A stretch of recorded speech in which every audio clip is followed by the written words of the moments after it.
Well, we'll jump straight as we take our good news stories for today. I mean, our AJR good news stories. And I have interesting stories for you today. Like, people are doing amazing things out there. Let's take our good news stories. Good news. Good news. Good news. Good news. Well, my story is starting interestingly with a young guy, a very young guy, and he's just 11 years old. And could you believe that the last time I told you about I think I told you about a 14-year-old who had started his own hot dog restaurant. Now this one, he's younger than that. He's 11. And he is on the health side. I mean, in the sense of, he's vegan. He's actually opened his own vegan restaurant. And he's done this though with the help of family and friends, but he's been able to get a lot of people to patronize. And he's I should call him a mini chef, or he's okay, he's still a chef, but yeah, I think I prefer the term mini chef. He's been able to come together. He put together his own dip. He's made something called pizza fingers. It's just like pizza that he's cut them into strips, and it's vegan. And then you take them, and he's made his own dip. Now he has the barbecue type, he has the coco poco, and then he has another type as well. So you take the pizza fingers and you dip it in and you eat. Now for me, the main idea of a young guy being able to come up with something like this is very interesting. The whole thing for me was, business wise, this was a kid who was able to come up with something. On the second hand, he was able to sit through and think of the health benefits. Not only was he able to do that, he was able to think of how he could also help his friends. Because one thing he used to do is he'll be home, and then he's also going to invite his friends over. And when they come, he has sessions where he teaches them about all these food things that he's doing, where he gets to talk to them, where he gets to, for lack of a better word, impact them with the knowledge that he has. I'm proud. First off, I'm happy because I remember growing up, I think some of the things we had in our mind, those ages, well, it wasn't, even if it wasn't business related in this sense.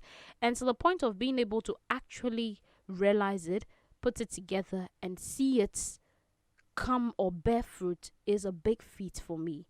And he's an African American. Like when I say we naturally as Africans have great, awesome, and amazing things in us, I still don't get why people doubt it. Like, why are you doubting yourself? Because every time we come here, we tell you about great and amazing things that we have young as 11-year-olds doing. Setting up a restaurant at the age of 11 and being the CEO.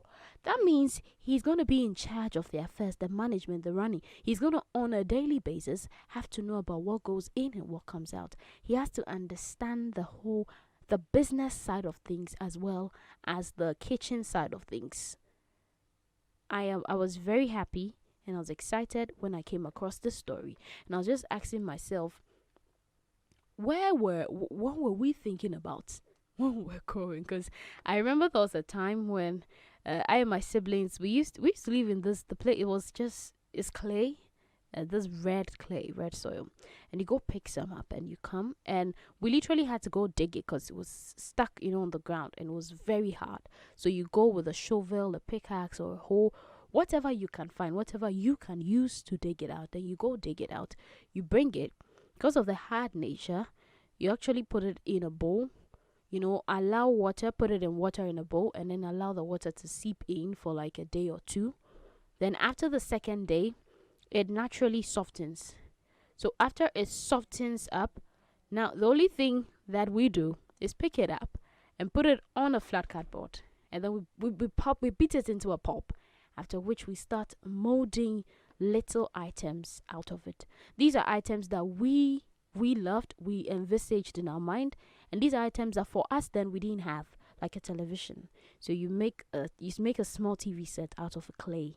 And then when you finish, you make a mortar, you make saucepans, you make anything of your fancy. Then you go climb the roof and put it there so the sun hits directly on it. Then it hardens up so it doesn't easily break. And these were things we used to do. You understand? I believe the environment in which you find yourself is equally important as much as the opportunities that are available to you, because this helps you develop your ideas. It doesn't just become something that pops in your head and you think of it and you let it go, but also becomes something that you're able to focus on. Now, if you have the right opportunities meeting you where you find yourself, you'll be able to not just develop your ideas, but move it to another stage. Now, he has not only set up a restaurant, but he's created employment for other people. And also on the health side, he's become an inspiration to his colleagues, to his friends, his mates. Now they see their friend, they see their colleague who is in charge of a restaurant, and I mean, you can't tell me that I'm looking at my friend who can do this and I believe that I can do it. No. If my friend, someone I eat with, someone I trust, if someone I know personally, if my friend has been able to do it, what shows I cannot do it equally? So this will push these other children, will compel his friends. So when they also have business ideas, now they won't sit on the business ideas. They're actually going to bring it out, talk about it. And then knowing the kind of atmosphere, environment around, they'll develop it. One key thing I want to use this story to mention is support. How supportive are you of your children's ideas? When they tell you, oh, mommy, I want to do this. Mommy, I want to do that. Do we always shut them out like that? Do we always block, oh, nah, forget, it's not going to work. Oh, no, you're too young. Do we always do that? Do you find yourself more often than not quickly shutting them up or just throwing the idea off the table even before they have the opportunity to break it down? Or do you sit with them, research, think of, okay, you need this, you need that, we don't have this, we don't, for them to understand that, okay, because this and this and this is out of our reach, then we can't attain it, so I have to think of something that I can work with? Or do you actually say, okay, I can get this, I can that, then let's build it together? The little dreams that the children have, those are the dreams that push them to become people in future. We've found ourselves in unusual times, and these are times that if you don't necessarily have anything doing, people have been laid off, people have lost jobs. This has been like dark times for some of us, and for others too. It's been new opportunities that have been opened.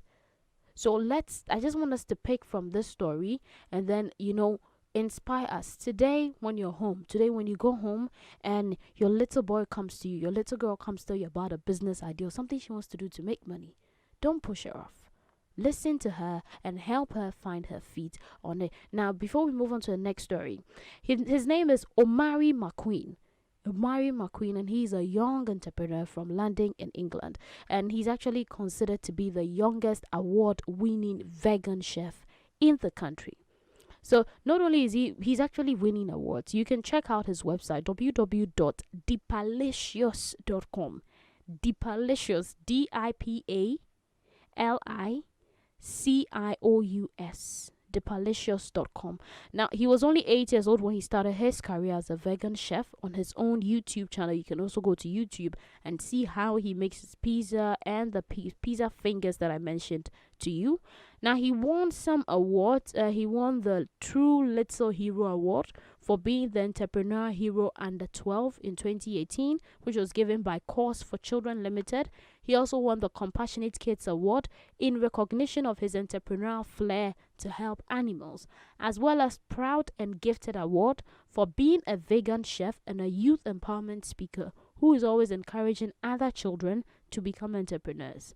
He's also been featured on BBC Radio, ITV News, and a couple of other media outlets. So you can check or look on him. You can also simply just go to www.africaglobalradio.com and then you can read all about him.